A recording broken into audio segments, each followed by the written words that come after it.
Hello, boy and girl! Привіт, хлопчики та дівчатка! Сьогодні ми з вами розпочнемо вивчати нову тему. Сьогодні на занятті ми з вами почнемо вивчати, як звучать різні тварини на англійській мові. А допоможуть нам в цьому, як завжди, Еліс та її друзі. Тварини на англійській мові звучать animals.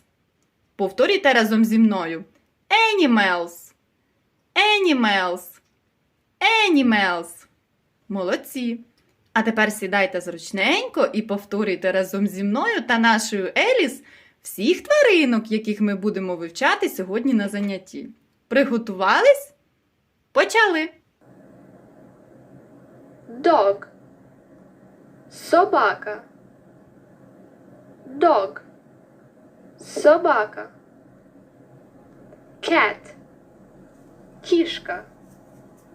Cat. Кішка. Spider. Павук. Spider. Павук. Fox. Лисиця. Fox. Лисиця. Duck. Качка. Duck. Качка.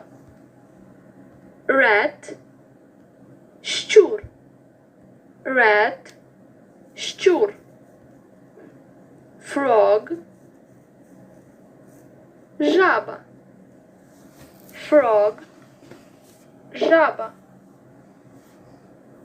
Lizard. Ящерка. Lizard. Ящерка. Elephant. Слон. Elephant. Слон. Pig. Свиня. Pig. Свиня. Giraffe. Жирафа.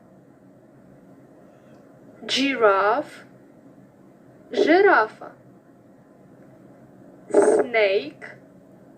Змія. Snake. Змія.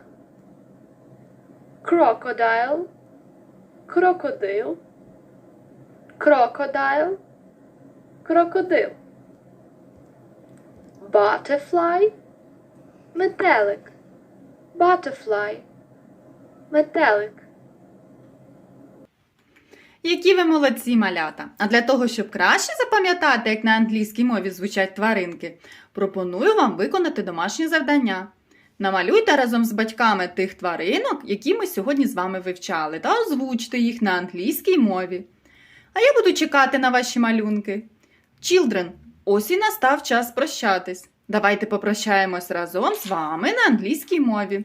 Goodbye, children! До побачення, малята! Goodbye!